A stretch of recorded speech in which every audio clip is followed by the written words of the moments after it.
একবারের জন্য দুনিয়ায় আবার পাঠাও, আমি ভালো মুমিন হয়ে যাব। আমারে আরেকবার দুনিয়ায় পাঠাও। আপনাদের কাছে আমার জিজ্ঞাসা, আরেকবার দুনিয়া আসার সুযোগ আছে নাকি? সব শেষ। আল্লাহ তাআলা তখন তার কথার জবাবে কি বলবেন? খুদুহু ফাগুল্লুহু সুম্মাল জাহিমা সাল্লু। এই ফেরেশতারা তারে ধর, তারপর তার হাতের মাঝে তার পায়ের মাঝে জাহান্নামের শিকল দিয়ে বেঁধে ফেল। সুম্মাল জাহিমা সাল্লুহু, অতঃপর তাকে জাহান্নামের মাঝখানে ফেলে দে। মোট 5টি কারণে মানুষের আমল আল্লাহ কবুল করে না। ওই 5টি কারণ যদি আপনি না জানেন, না জানার কারণে ওই অপরাধ আপনিও করার সম্ভাবনা থাকতে পারে। মানা আগে না জানা আগে, এলেম আগে না আমল আগে?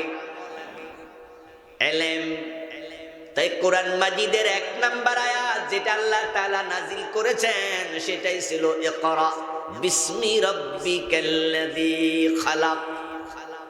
ইকরা শব্দের অর্থ কি? পড়ো, শিখো, জানো। আমার প্রিয় ভাই, আল্লাহর সামনে হাজির হওয়ার পর আল্লাহ বলবেন তাকে ফেলে দাও জাহান্নামে। 30, 40, 50, 70, 80 বছর হায়াত দিয়েছি, সে নাকি জানেই না সে যে কাফের, সে নাকি জানেই না সে যে মুশরিক।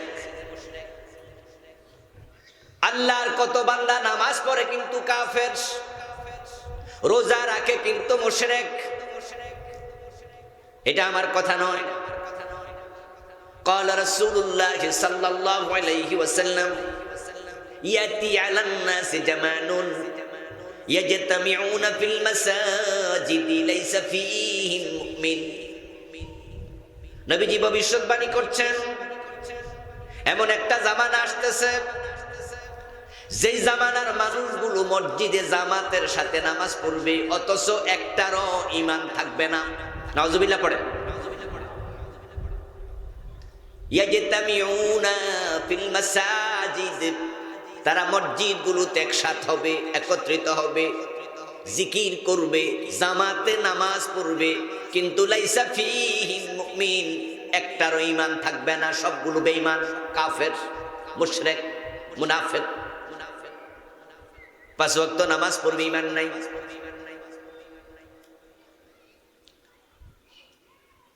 আল্লাহ বলবে তাকে জাহান্নামে ফেলে দে। কেন? সে শিখলো না, কেন সে জানলো না?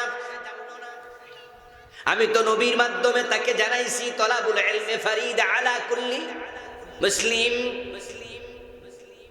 প্রতিটা মুসলিমের জন্য ইলম শিখা, মৌলিক ইলম অর্জন করা ফরজ। সে কেন শিখলো না? সে বলবে আল্লাহ আমি জানতাম না। আমার প্রিয় ভাইরা, আপনারা বলুন তো, না যাই না বিষ খাইলে কি মানুষ মরে না? যাই না খাইলে কি? না যাই না খাইলে রেজাল্ট কিন্তু সমান।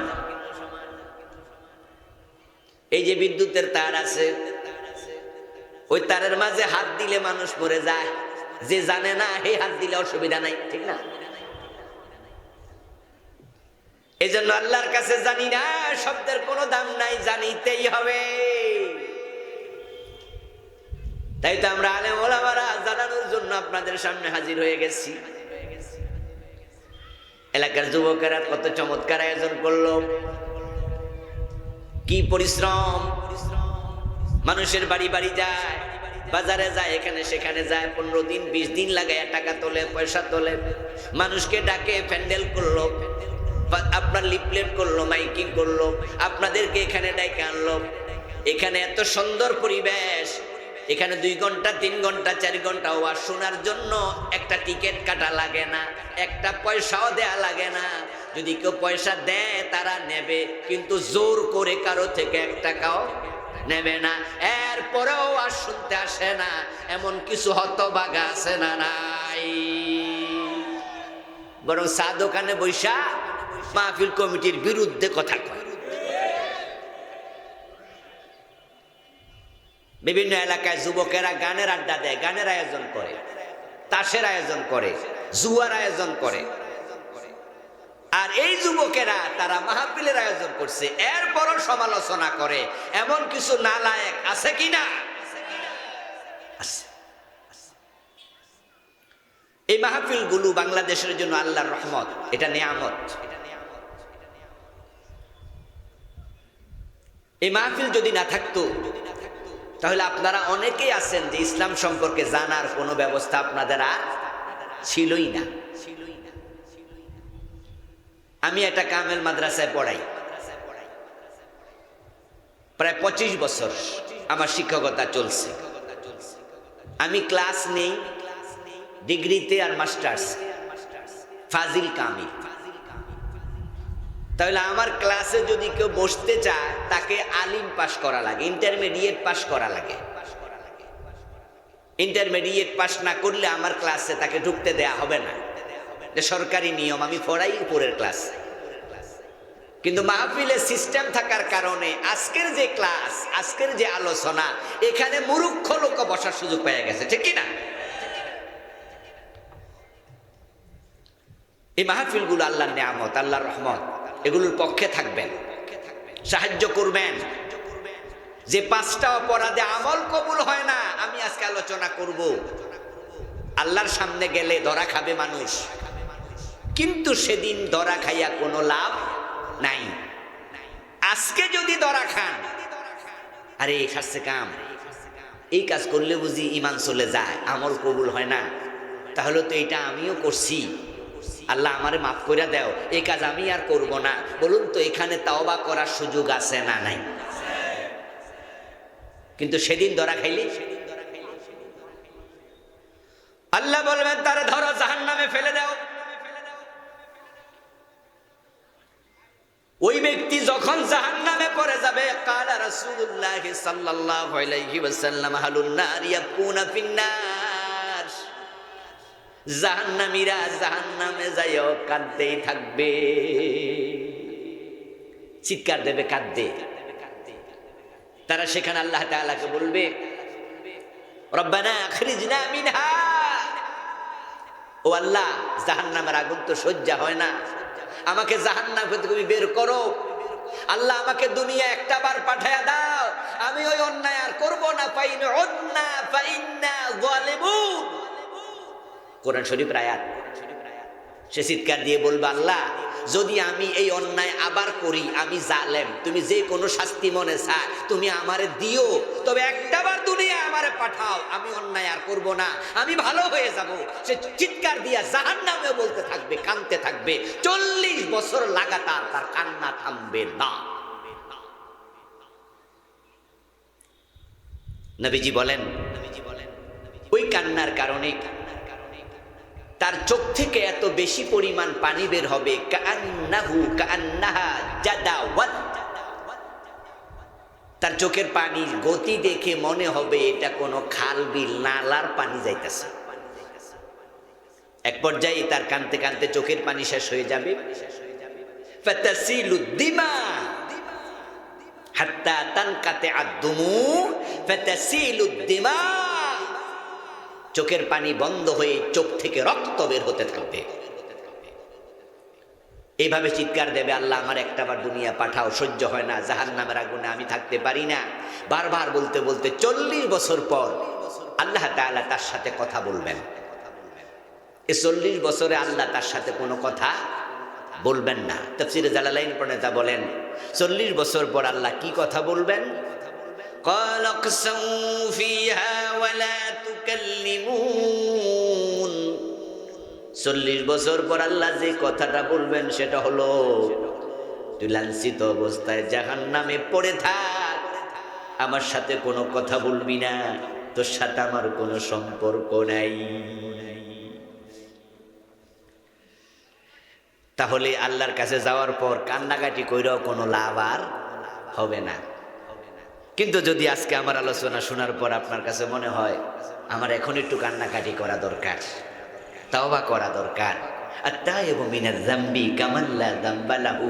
নবীজি বলছেন মানুষ যতই গুনাহ করুক, যতই অপরাধ করুক, শিরিক করুক, কুফর করুক, হত্যা করুক, দর্শন করুক, খুন করুক, মদ খাক, যদি সে তাওবার মতো তাওবা করে আল্লাহ এমন ভাবে ক্ষমা করে যেন সে গুনাহ করেই নাই।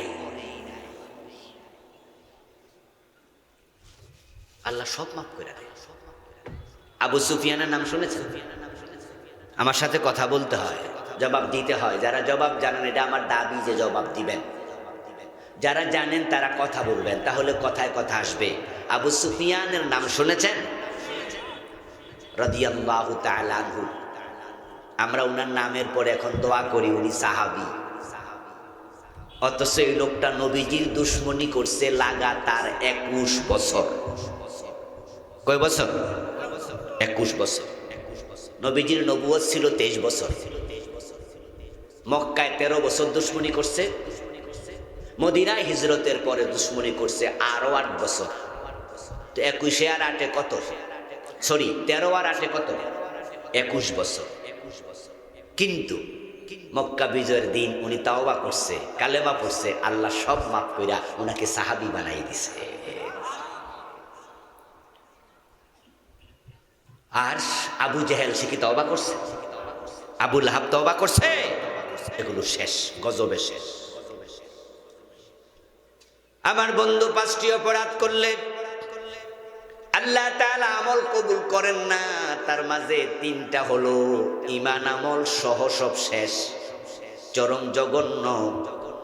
আর 2টি হলো ঈমান থাকে কিন্তু আমল কবুল হওয়া বন্ধ। 3 অপরাধে ঈমানও যায়, আমলও যায়, আমও যায়, সালাও যায়। আর 2 অপরাধের কারণে আমল কবুল হবে না কিন্তু ঈমানটা থাকবে। قال رسول الله صلى الله عليه وسلم من اشترى ثوبا ب10 دراهم فيه درهم حرام لم يقبل الله له صلاته ما دام عليه। প্রিয় নবীজি বলেন, যদি আল্লাহর কোন বান্দা 10 দিরহাম দিয়ে কোনো কাপড় কিনে, 1 দিরহাম হারাম ঢুকে যায়, ওই 9 দিরহাম হালাল থেকেও কোনো লাভ নাই। যদি 1 দিরহাম হারাম ঢোকে, ওই কাপড় পরে যতই নামাজ পড়ুক 1 রাকাতও আল্লাহ আর কবুল করে না। 5টি অপরাধের মাঝে এটা 5 নাম্বার অপরাধ। হারাম খাইলে আমল কবুল হবে না। যে ব্যক্তি হারাম খায় সে আল্লাহর জান্নাতে প্রবেশ করতে পারবে না। قال رسول الله صلى الله عليه وسلم لا يدخل الجنة لحم نبت من سحت وكل لحم نبت من سحت فكانت النار أولى به। নবীজি বলেন, যে ব্যক্তির দেহটা হারাম খায়া মোটা হইছে, তাজা হইছে, ওই দেহটা জান্নাতে ঢুকতে পারবে না।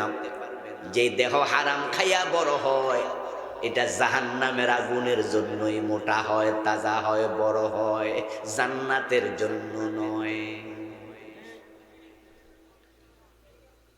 ইন্নান নাবিয়্যা সাল্লাল্লাহু আলাইহি ওয়াসাল্লাম যাকারা আর-রাজুলা ইউতিলুস সাফারা আশআসা আগবারা ওয়া ইয়ামুদ্দু ইয়াদাইহি ইলাস সামা فيقول يا رب ومطعمه حرام ومشربه حرام وملبسه حرام وغذي بالحرام فأنى يستجاب لذلك رواه مسلم। কথাগুলো ব্যাখ্যা করে বোঝানোর জন্য প্রিয় নবীজি সাল্লাল্লাহু আলাইহি ওয়াসাল্লাম এক ব্যক্তির উদাহরণ দিয়ে বলে, শোনো, লম্বা সফর করে এক ব্যক্তি দূরে গেল, মুসাফিরের দোয়া কবুল হয়, তাই সে সফর অবস্থায় দোয়া করলো। উস্কু খুস্কু চুল নিয়া, ধুলি দূষরিত দেহ নিয়া 500 মাইল 300 মাইল সফর কইরা ওটে করে পায়ে হেঁটে মক্কার সামনে চলে গেল উমরা করার জন্য, হজ করার জন্য। কাবার সামনে দাঁড়ায়া কাবার দেয়ালের সাথে বুক লাগায়া মুলতাজামে 2 হাত তুলে ইয়া রাব ইয়া রব বলে দোয়া করছে। আর মনে মনে ভাবে, এখানের দোয়া আল্লাহ ফিরায় না, কারণ কাবার অঙ্গনে কত নবীর পায়ের ধুলি লেগে আছে তার কোনো হিসাব নেই। এমন জায়গা আমি দাঁড়াইছি এখানে কত নবীজির পায়ের ধুলা লাগছে, কত সাহাবীর পায়ের ধুলা লেগে আছে। এখানকার দোয়া আল্লাহ ফিরাবে না। রাসূলুল্লাহ উদাহরণ দিয়ে কয়, সে দুই হাত তুলে বলে ইয়া রব, ইয়া রব, ও রব, এটা দেও, সেটা দেও, সেটা দেও। অথচ শোনো, মাতামুহু হারাম, ওয়া মাশরাবুহু হারাম, ওয়া মালবাসুহু হারাম, ওয়া গুযিয়া বিল হারাম। নবীজি কয় তার পেটে হারাম, তার গোশতে হারাম, তার রক্তে হারাম। সেই যে বিদ্যুতের বিল দিছে, যে বিদ্যুৎ দিয়া পানি তুইলা পান করছে, কিডনির মাঝে দেহের মাঝে পানি আছে, ওই বিদ্যুতের বিলটাও ছিল সুদের টাকা, ঘোষের টাকা, হারাম টাকা। যে হারাম খায় আল্লাহর কাবার সামনে দাঁড়াইয়া দোয়া করবে, হারাম খোরের দোয়া কবুল হবে না। হারাম খাইলে নামাজও কবুল হয় না, দোয়াও কবুল হয় না, রোজাও কবুল হয় না, যাকাতও কবুল হয় না, কিচ্ছু কবুল হয় না। আমার সামনে যারা আছেন একটু জবাব দিন, আপনাদের দেশে সুদ খায় এমন লোক আছে কিনা? এই গ্রামে আছে, দুই একজন আজকের মাহফিলে থাকার সম্ভাবনা আছে। ঘোষখোর অফিসার আছে, ওজনে কম দে, মালে বেজাল দে, মানুষ ঠকায়, প্রতারণা করে এমন ব্যবসায়ী আছে। বাপ মরছে 5 বছর, মা মরছে 7 বছর, এখনো বোনের হক দেয় না, জোর করে নিজেরটাও খায়, বোনেরটাও খায়, এমন জালেম ভাই আছে না নাই? তোমরা যারা হারাম খাও, তোমার আমল কবুল হওয়া বন্ধ। সুদখোরও মসজিদে যায়, ঘোষখোরও মসজিদে যায়, বরং মসজিদের কাজ লাগলে হেরা আরো রড বেশি দেয়, সিমেন্টও বেশি দেয়, ঠিক না? কারণ যারা হালাল কামায় তাদের টাকা তো একটু কম, এই হারাম করে টাকা তো বেশি। এই জন্য হে একাই 1 টন দিয়া দেয় রড, 500 বস্তা সিমেন্ট দিয়ে, হে আরো বেশি দেয়। আবার ঘোষখোরেরা, সুদখোরেরা বেশি দেওয়ার পিছনে আরেকটা কারণ আছে। আমরা বেশি দেব, দান বেশি করা ভালো, কিন্তু ওরা বেশি দেওয়ার পিছনে আরেকটা কারণ হচ্ছে মনে মনে কয় এরপরও আল্লাহ নি মাফ করে। হাসরের দিন আল্লাহ যদি ধরে যে সুদ খাইলি কেন, তাহলে আমি কমু যে আল্লাহ আমি একা খাই নাই, তোমার মসজিদেও দিছি। এ জাতীয় চিন্তা থেকে হারাম খোরেরাও তার আল্লাহর পথে দান করে, কিন্তু তাদের দান কবুল হবে না, তাদের নামাজ ইবাদত কবুল হবে না। আমি আশ্চর্য হই যখন সুদখোরদেরকে জান্নাতের আশা করতে দেখি। সুদখোরও আল্লাহ আমাদের জান্নাত দেও, সুদখোরও কয় আমিন। আমি কই কি বেটা, জান্নাত কি এত সোজা? قال رسول الله صلى الله عليه وسلم من أكل درهم ربا وهو يعلم أنه أشد من 36 زينا। নবীজি বলেন, যে ব্যক্তি জেনে বুঝে 1 টাকা সুদ খায়, তার আমল নামায় 36 বার জেনার গুনাহ লিখে দেয়া হবে। আশাদ্দু, 36 বারের চেয়ে আরো জঘন্য, আরো বেশি। 1 টাকা সুদ খেলে 36 বার জেনা, 100 টাকা সুদ খেলে 3600 বার জেনা, 1000 টাকা সুদ খেলে 36,000 বার জেনার গুনাহ হয়। আর এই বেড়া আবার কয় আমিন, আল্লাহ আমার ব্যস্তটা দিও। হাদিসে আছে রিবা 73 বাবান আইসারুহু আন ইয়ানকিহুর রাজুলু উম্মাহু। সুদ খেলে বড় বড় 73টা গুনাহ হয়, তার মাঝে সবচেয়ে ছোট গুনাহটা হলো নিজের মায়ের সাথে জিনা করা। ও সুদখোর আর কত নিচে নামবা। আর সুদের সবচেয়ে বড় গুনাহটা হলো আল্লাহ এবং তার রাসূলের বিরুদ্ধে যুদ্ধের ঘোষণা দেয়া। এটা কোরআনের আয়াত, এটা কোরআনের আয়াত। ইয়া আইয়ুহাল্লাযীনা আমানুত্তাকুল্লাহ ওয়া যারু মা বাকিয়া মিনার রিবা ইন কুনতুম মুমিনিন ফাইন লাম তাফআলু ফাযানু বিহারবিন মিনাল্লাহি ওয়া রাসূলিহি। আল্লাহ বলো, ঈমানদারেরা, যারা সুদ খাইতা, সুদ তোমরা ছেড়ে দাও যদি তোমরা মুমিন হও। যদি সুদ ছাড়তে না পারো, ফাযানু বিহারবিন মিনাল্লাহি ওয়া রাসূলি, আল্লাহ এবং রাসূলের বিরুদ্ধে যুদ্ধ ঘোষণা করো।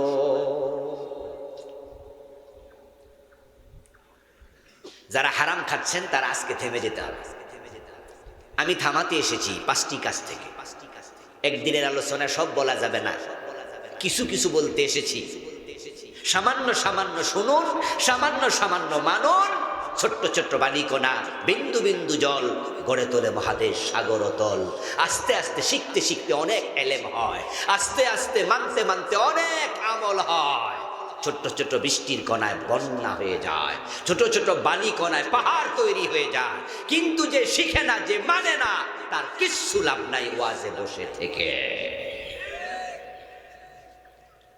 হারামের সাথে সম্পর্ক রাখা যাবে না। রাজি আছেন? নাই, আওয়াজ আসে না। হারামের সাথে সম্পর্ক রাখা যাবে, সুদ খাওয়া যাবে, সুদ দেয়া যাবে, সুদ লিখা যাবে, সুদের সাক্ষী হওয়া যাবে। 4টি সমান গুনাহ। লা'না রাসূলুল্লাহি সাল্লাল্লাহু আলাইহি ওয়াসাল্লাম আকিলার রিবা ওয়া মুকিলাহু ওয়া শাহিদাইহি ওয়া কাতাবাহু ওয়া ক্বালাহুম সাওয়া। নবীজি সাল্লাল্লাহু আলাইহি ওয়াসাল্লাম 4 ব্যক্তিকে লানত করেছেন, বদদুয়া দিয়েছেন, গজবের কথা বলছেন, অভিসম্পাত করেছেন। 4 ব্যক্তি অপরাধে সমান। যে সুদ খায়, যে সুদ দেয়, যে সুদ লিখে এবং যে সুদের সাক্ষী থাকে। এই হাদিস দ্বারা বোঝা যায় সুদী ব্যাংকে চাকরি করা যাবে না। কারণ সুদ লিখা মানে সুদের হিসাব করা। আর নবীজি বলছে তোর উপর আল্লাহ লানত যদি তুই সুদ হিসাব করস। কোন সুদখোরের লেনদেনের মাঝে সাক্ষী হওয়া যাবে না।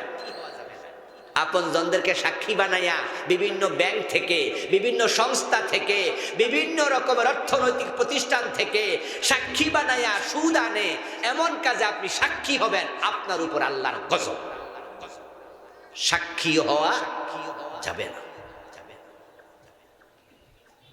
বাড়ি করার জন্য, গাড়ি করার জন্য, এই জন্য ও জন্য, ছেলে বিদেশ পাঠানোর জন্য, ব্যবসাটা একটু বড় করার জন্য সুদের টাকা এনে তারপর ব্যবসায় লাগায়, এমন লোকের উপর আল্লাহর গজব। নবীজি বলছে সুদ খাওয়া যেমন গুনাহ, সুদ দেওয়াও সমান গুনাহ। মানুষ ঠকাবেন না, হারাম খাবেন না। আমল কবুল হওয়া বন্ধ, লাভ নাই নামাজ পড়ে, কোনো লাভ নাই।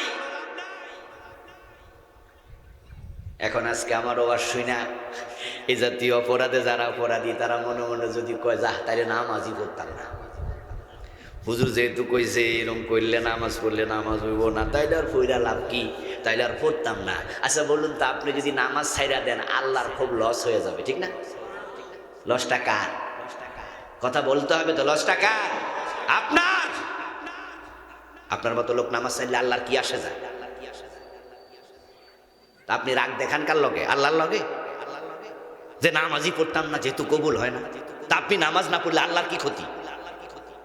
আপনি কেডা? এই আপনি কোন ভিআইপি যে আপনি রাগ দেখাইতেছেন? পৃথিবীর বর্তমান সবচেয়ে ধনী মানুষকে ইলন মাস্ক। ওই ইলন মাস্ক কত হাজার কোটি, কত বিলিয়ন ট্রিলিয়ন ডলারের মালিক আমরা জানিও না। এই বেটা জীবনে আল্লাহর একটা সেজদা দিছে? কথা বলে না কেন লোকেরা? সেজদা দিছে তা আল্লাহর কোনো ক্ষতি হয়েছে? তা আমনে কোন কোটিপতি, আমনে না দিলে আল্লাহর ক্ষতি হোক? পৃথিবীর সবচেয়ে পাওয়ারফুল লোককে বর্তমান প্রেসিডেন্ট আমেরিকার ডোনাল্ড পাগলা ট্রাম্প। কি পাগলা না? Half mental. আল্লাহ এটারে পুরা পাগল বানায় দাও, বলেন আমিন। পুরা পাগল হইলে কমপক্ষে আমেরিকার লোকেরা জুতা দিয়া বাইরে হেরে সরাবে, আর এই জালেমটা সরে গেলে বিশ্বে যুদ্ধটা বন্ধ হয়ে যাবে। জালেমটা এখন ইরানে যুদ্ধ লাগাইয়া পুরা মধ্য পার্শ্বকে শেষ করে দিতেছে এই পাগলা ট্রাম্প।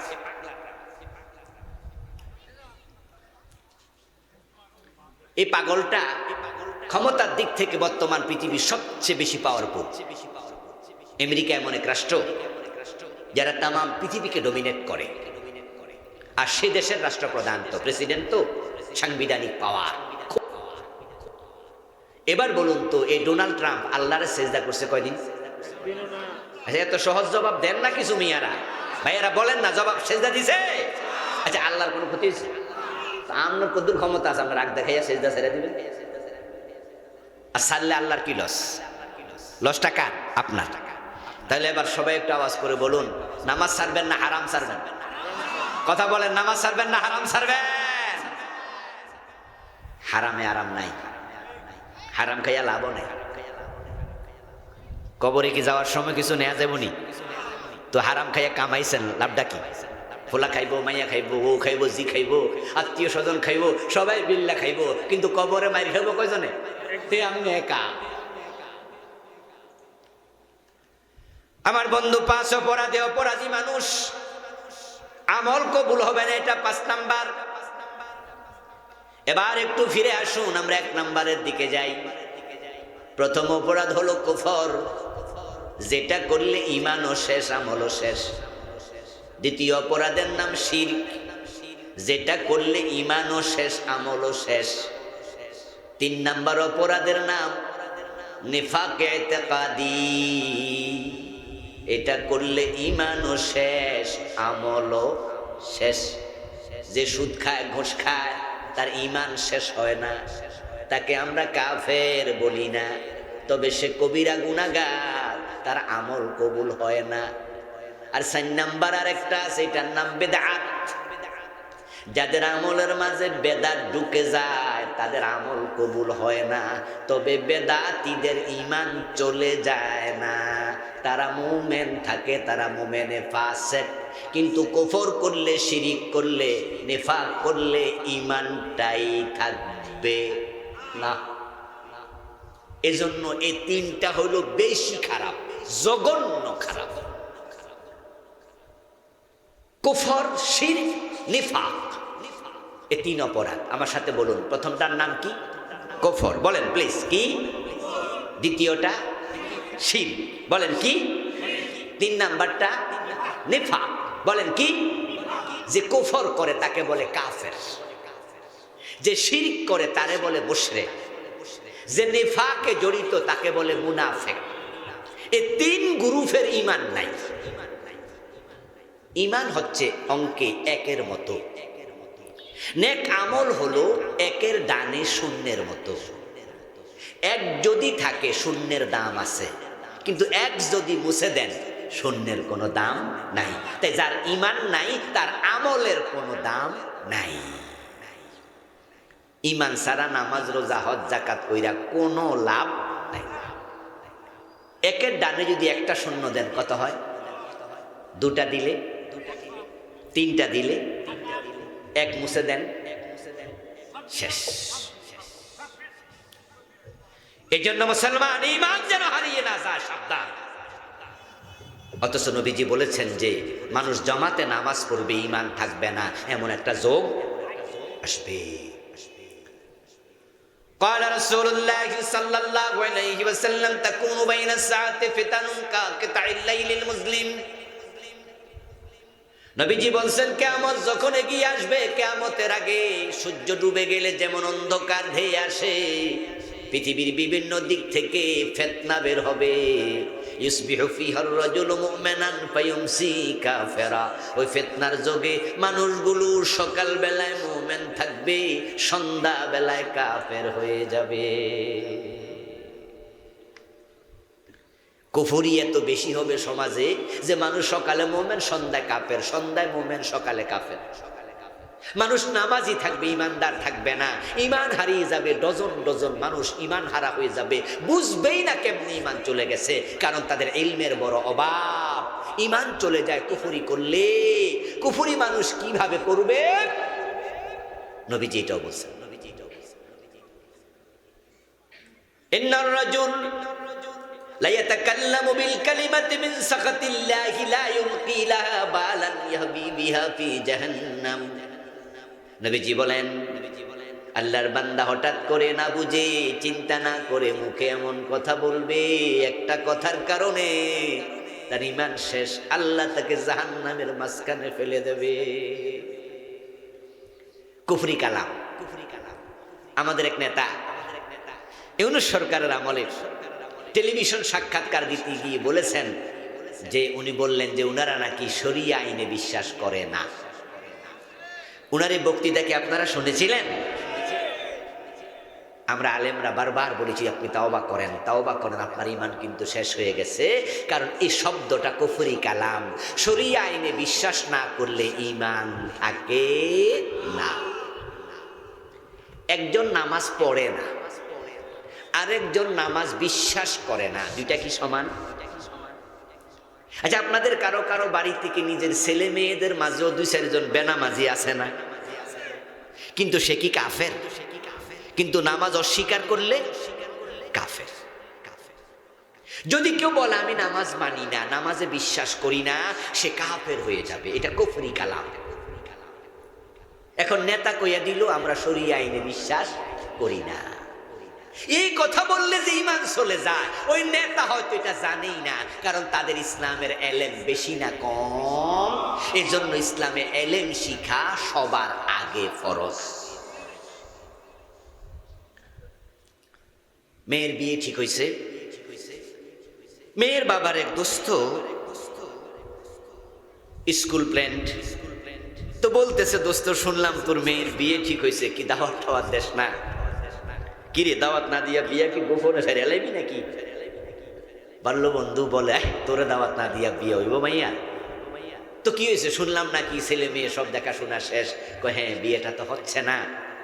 শুনলাম ছেলে নাকি ডাক্তার। বলে হ্যাঁ, prince, as like as a prince, মুসলম্বা, পাসপোর্ট 6 ইঞ্চি, চেহারা অনেক সুন্দর, সব ঠিক আছে, ঢাকা মেডিকেল থেকে পাশ করছে, টাকা কামা, ইনকামও ভালো, সব ঠিক, কিন্তু ছেলের মুখে দাঁড়িয়ে আছে, তাই মেয়ে ছেলেরে পছন্দ করে নাই। এমন ঘটনা বাংলাদেশে আছে কিনা? শুধু দাঁড়িয়ে থাকার কারণে ছেলের বিয়ে পছন্দ হয় না, মেয়ে রিজেক্ট করে, এমন ঘটনা বাংলাদেশে আছে না? নাই। প্রবলেমটা কি ছেলের চেহারায় না দাঁড়িতে? সার্টিফিকেটে না দাঁড়িতে? উঁচু লম্বা না দাঁড়িতে? তাহলে সমস্যা মেয়ের অপছন্দ কি? অথচ নবীর সুন্নাহ পছন্দ করলে ঈমান থাকে না। মা আতাকুমুর রাসূলু ফাখুযুহু ওয়া মা নাহাকুম আনহু ফান্তাহু। কোরআনের আয়াত। আল্লাহ বলেন আমার নবী যে যা নিয়ে এসেছেন ধরো, তিনি যা নিষেধ করেছেন তা তোমরা ছাড়ো। এখন আমার রাসূল যে ইসলাম নিয়ে আসছেন, ওই ইসলামের মাঝে দাঁড়িয়ে আছে না নাই? যে দাঁড়িয়ে রাখে না সে কিন্তু কাফের নয়, সে হলো গুনাহগার। কিন্তু যে দাঁড়ি পছন্দ করে না তার ঈমান থাকবে না। ইসলাম বুঝিয়েন ভাই। এই যে আমি টুপিটা খুললাম, টুপি খোলা থেকে আমার কবিরা গুনাহ হয়ে গেছে? কোনো গুনাহই হয় নাই, সগীরা গুনাহ হয় নাই। বরং এটা সুন্নত, টুপি মাথায় দিলে সওয়াব আছে, মাথা না দিলে কোনো গুনাহ নাই। কিন্তু যদি কেউ টুপিরে বেজ্জতি করে, কুত্তার মাথায় টুপি দিছে, বাংলাদেশে এমন ঘটনা ঘটেছিল। কোনটা? কোথায়? নাংলায়? নাংলায় আমি জানি না। আচ্ছা, বাংলাদেশে দিছে, কোন জায়গায় দিছে আমি জানি না। হুজুর বলতেছে পাবনায় দিছে। আচ্ছা যাক, আমরা শুনেছি, আমরা যারা আজ থেকে 10, 15, 20 বছর আগে সচেতন ছিলাম, আপনাদের মনে আছে না? কুত্তার মাথায় টুপি দিছিল। দোস্ত, দাড়িওয়ালারে বেজ্জতি করে, দাড়িওয়ালারে রাজাকার বানায়, নাটকে বানায়, সিনেমা বানায়। এ দাড়িওয়ালাকে রাজাকার বানায়া যারা দাড়ি টুপিকে বেজ্জতি করে, একটারও ঈমান থাকবে না। 71-এ যারা দেশ বিরোধী ছিল, যারা রাজাকারি করছিল, সব কি দাড়ি টুপিওয়ালা ছিল? দাড়ি ছাঁচা ছিল না? তো নাটক করার সময় দাড়িওয়ালা না কেন? ইসলাম দেখলে সহ্য হয় না, চুলকানি ওঠে, আলেম ওলামা পছন্দ করে না। এই গত পরশুদিন বাংলাদেশের বর্তমান সংসদের একজন সংসদ সদস্য এমপি, আমাদের ফরিদপুরের শিবচরের এমপি, প্রিয় ভাই হানজালা, মাওলানা হানজালা, হাফিজ মাওলানা হানজালা, উনি সংসদ ভবনে ঢুকতেছেন। ঢোকার সময় ওনাকে সেনাবাহিনী বেষ্টিত এলাকায়, ওখানে সুরক্ষিত, শুধুমাত্র অফিসার ছাড়া সেখানে কেউ নাই। উনি ঢুকতেছে, পিছন থেকে একজন বলতেছে জঙ্গি এমপি যাচ্ছে। আলেম ওলামা দেখলে জঙ্গি মনে হয়, দাড়িওয়ালা দেখলে রাজাকার মনে হয়। দাড়ি তোমার পছন্দ হয় না, তাই মেয়ে তুমি বিয়ে দিবা না। নবীর সুন্নাহকে অবজ্ঞা করলে ঈমান থাকে না, এটা কুফর। এই জন্য কুফরগুলো চিনতে হবে, কোন কাজ করলে ঈমান চলে যায় বুঝতে হবে। তুমি যদি না বোঝো, হতে পারে না জানার কারণেও তুমি ধরা খেয়ে যাবে। আমার বন্ধু কুফর নিয়ে আমি একটি বই লিখেছি। আমার লেখা মোট 9টি বই আছে আলহামদুলিল্লাহ। তার মাঝে একটা বই আমি কুফর নিয়ে লিখেছি। এই বইতে আমি বাংলাদেশে চলমান 56টা কুফর লিখছি। একটি কুফর আমাদের দেশের অধিকাংশ মানুষকে বেঈমান বানাইছে, ঈমান শেষ করে দিছে। ওই কুফরটার নাম হচ্ছে সেকুলারিজম, ধর্মনিরপেক্ষ মতবাদ। 54 বছর ধরে যারা দেশ চালায় সবাই ছিল ধর্মনিরপেক্ষ, এবং এখনো যারা চালাচ্ছে তারাও অধিকাংশ ধর্মনিরপেক্ষ। তারা কি ইসলাম দিয়ে দেশ চালাইতে চায়? তারা বলে ধর্ম মসজিদ মাদ্রাসায় থাকবে। এবং বর্তমান যে জ্বালানি মন্ত্রী আমাদের টুকু ভাই নাকি, আচ্ছা, উনি বলেছেন যে ধর্মভিত্তিক রাষ্ট্র প্রতিষ্ঠার জন্য স্বাধীনতার যুদ্ধ হয় নাই। আচ্ছা, উনার কথাটা কি ধর্মের পক্ষে গেল না বিপক্ষে গেল? আপনারা কি কথা বোঝেন আমার? তাহলে সহজ উত্তর দেন, উনার এই কথা ধর্মের পক্ষে গেল না বিপক্ষে গেল? এই দেশে যারা স্বাধীনতার যুদ্ধ করছে তারা কি ধর্মের বিপক্ষের লোক? ও দোস্ত, স্বাধীনতার যুদ্ধের কারণে সবচেয়ে বড় পুরস্কার পাইছে 7 জন, যে 7 জনকে বলা হয় বীর শ্রেষ্ঠ নাকি। এই 7 জনের মাঝে হিন্দু আছে কয়জন? ইহুদি কয়জন? খ্রিস্টান কয়জন? এই 7 জনে তো মুসলমান। বীর বিক্রমরা মুসলমান। এই দেশের মুসলমানরা স্বাধীনতার যুদ্ধ করেছে। এই মিয়া, তুমি যে বলছো তোমার বাবা মুসলমান, তুমি নিজেও মুসলমান। এই জন্য ধর্মনিরপেক্ষতাবাদের দাজাদারি হইয়া আমাদের স্বাধীনতার যুদ্ধকে ইসলামের বিপক্ষে দাঁড় করানো যাবে না।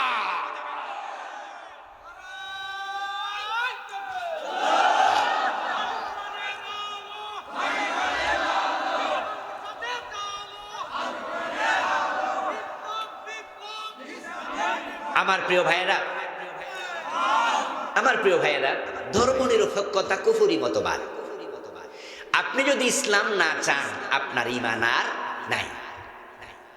এখন প্রশ্ন হবে, হুজুর ইসলাম চাই না, এটা তো না, মসজিদে চাই, মাদ্রাসায় চাই, মাহফিলে চাই। এখন বলুন তো, ইসলাম মসজিদ মাদ্রাসা চাইবেন, আদালতে ইসলাম চাইবেন না? আদালতে ইসলাম দরকার আছে না নাই? বঙ্গভবনে ইসলাম দরকার আছে না নাই? গণভবনে দরকার আছে না নাই? হাইকোর্ট, সুপ্রিম কোর্ট, জজ কোর্টে ইসলাম দরকার আছে না নাই? শিক্ষা প্রতিষ্ঠানে ইসলাম দরকার আছে না নাই? আল্লাহর বক্তব্য হলো ফিসসিলমি কাফা, তোমরা যারা মুসলিম হয়েছো ইসলামে পরিপূর্ণ প্রবেশ করো। এর মানে দাঁড়ালো আপনি থাকবেন যেখানে, ইসলাম থাকবে সেখানে। আরে দোস্ত, আমরা তো এমন এক ধর্মের অনুসারী, টয়লেটে গেলেও সে ধর্ম মেনে টয়লেটে ঢুকতে হয়। আমরা তো এমন এক ধর্ম অনুসরণ করি, ঘুমাইতে গেলেও সে ধর্ম অনুসরণ করে ঘুমাতে হয়। আমরা তো এমন এক ধর্ম অনুসরণ করি, কোন স্বামী বিয়ের পর তার স্ত্রীর বিছানায় যখন যাবে, স্ত্রীর ঘরে স্ত্রীর বিছানা যাওয়ার ইসলামী নিয়ম আছে না নাই? Islam is the complete code of life. শুধুমাত্র মসজিদ মাদ্রাসায় নয়, এভরি মোমেন্ট ইসলাম। জীবনের বটম থেকে টপ, রান্নাঘর থেকে সংসদ ভবন, ব্যক্তি জীবন থেকে আন্তর্জাতিক বলয়, ইসলাম সব জায়গায় থাকবে। ইসলামের ব্যাপারে, ধর্মের ব্যাপারে নিরপেক্ষ হওয়া যাবে না। এখানে নিরপেক্ষ হওয়ার কোনো সুরতি নাই। পক্ষ আছে 2টা, একটা এইদিকে একটা ওদিকে, হয়তো পক্ষে না হয় বিপক্ষে। লাকুম দীনুকুম ওয়ালিয়া দীন। আল্লাহ শিখাইছে, তোমার ধর্ম তোমার, আমার ধর্ম আমার। কুল ইয়া আইয়ুহাল কাফিরুন লা আ'বুদু মা তা'বুদুন। এই সূরা শুরু হয়েছে কাফেরদেরকে খেতাব করে, ও কাফেরেরা শোনো, তোমরা যে মূর্তির পূজা করো আমি তার পূজা করি না। বলতে বলতে শেষ দিকে লাকুম দীনুকুম ওয়ালিয়া দীন। ও কাফেরেরা, তোমাদের ধর্ম তোমাদের, আমার ধর্ম আমার। এর মানে হলো হয়তো মোমেন ইসলামের পক্ষে, না হয় তুই কাফের ইসলামের বিপক্ষে। মাঝখানে নিরপেক্ষ থাকার কোনো সুযোগ নাই। যে ধর্মের পক্ষে থাকে না সেই কাফের হয়ে যায়। আমার সামনে আপনারা যারা আছেন, আমার সাথে আছেন যারা, একটু মেহেরবানি করে বলুন তো, আপনারা কি ধর্মের পক্ষে না বিপক্ষে? বিপক্ষে কেউ আছেন? পক্ষে থাকলে কি নিরপেক্ষ হয়? আরে ভাই, দাওয়াত খাইতে গেছেন, বিয়ের দাওয়াত। এখন টেবিলে বসার পর যদি এসে কেউ জিজ্ঞাসা করে যে ভাই আপনি কি কনে পক্ষ না বর পক্ষ, ডেফিনেটলি আপনাকে বলতেই হবে, কারণ বিয়ের দাওয়াতে দুই পক্ষের বাহিরে কেউ আছে।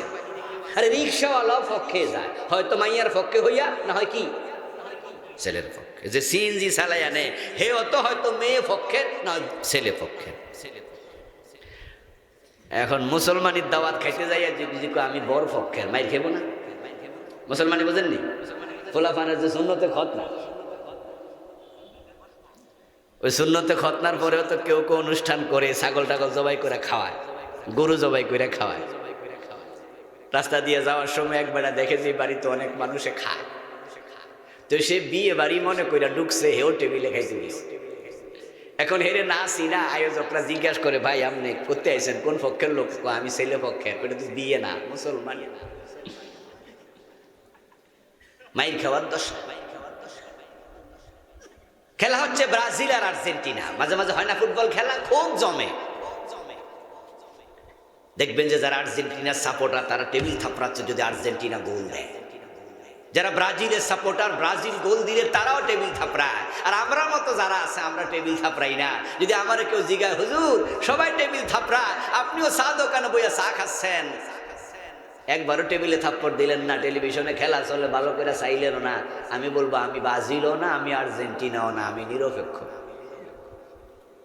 ইসলামের প্রসঙ্গ আসলে নিরপেক্ষ হওয়ার কোনো সুযোগ নাই, হয়তো ইসলামের পক্ষে নচেত বিপক্ষে। রাষ্ট্রে যারা নিরপেক্ষ হয়ে যায় তারা আর মোমেন থাকে না। এই জন্য ইসলামী দলের পক্ষে আসতেই হবে, ইমান নিয়ে মরতে চাই।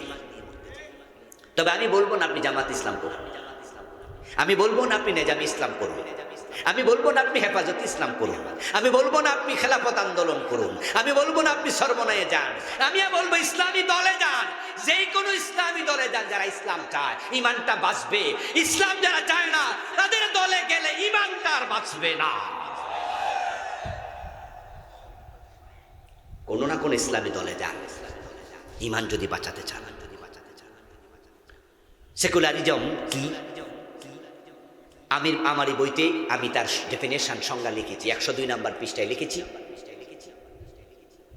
ক্যামব্রিজ ডিকশনারি থেকে secularism the believe religion should not be involve with any ordinary and social activity of a country. Secularism মানে হচ্ছে এমন একটা ধর্মবিশ্বাস, এমন একটা চিন্তা যে রাষ্ট্রের কোনো বিষয়ে ধর্ম নাক গলাবে না। নাউজুবিল্লাহ পড়েন। সোশ্যাল অ্যাক্টিভিটি, অর্ডিনারি অ্যাক্টিভিটি, সামাজিক বিষয়ে ধর্ম লাগবে না। তো বিবাহ কি সামাজিক বিষয় নয়? ব্যবসা বাণিজ্য কি সামাজিক বিষয় নয়? লেনদেন কি সামাজিক বিষয় নয়? বিচার ব্যবস্থা কি সামাজিক বিষয় নয়? তো তারা বলতেছে এগুলাতে ধর্ম লাগবে না। আস্তাগফিরুল্লাহ। অথচ আল্লাহ বলে তুমি থাকবে যেখানে, ইসলাম থাকবে সেখানে। নবীজি সাল্লাল্লাহু আলাইহি সাল্লাম যখন 10 বছর মদিনার প্রেসিডেন্ট ছিলেন, উনি সমাজ ব্যবস্থা, রাষ্ট্র ব্যবস্থা মন মতো চালাইছে না কোরআন মতো? 4 খলিফা 30 বছর রাষ্ট্র চালাইছে, মন মতো না ইসলাম মতো? তাহলে আপনি বলতেছেন ধর্ম নিরপেক্ষতা, যে না ধর্ম লাগবে না, ঈমান শেষ। 56টা লিখেছি। বইগুলো আছে আমার ড্রাইভার সাহেবের কাছে, কালো গাড়ি আমার বাম পাশে, আপনাদের ডান পাশে, এখানে যাওয়ার সময় নেবেন, শিখবেন, শিখাবেন, পড়বেন, জানাবেন। অথবা আপনারা যেই কোনো রাইটারের বই কুফর নিয়ে আলাদা পড়বেন, কারণ কুফরি নিয়ে মরলে উপায় নাই। দ্বিতীয় হলো শিরিক। বাংলাদেশ এমন এক রাষ্ট্র, বন্যা যখন হয়, বর্ষাকাল যখন আসে, তখন পানি যেমন খালে বিলে পুকুরে ডোবাতে নদী নালাতে সব জায়গায় পাওয়া যায়।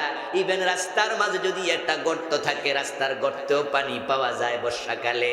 ঠিক আমার দেশের গ্রামে গঞ্জে শহরে নগরে বর্ষাকালে পানির মতো শিরিক পাওয়া যায়। ومن يشرك بالله فقد حرم الله عليه الجنة ومأواه النار وما للظالمين من أنصار।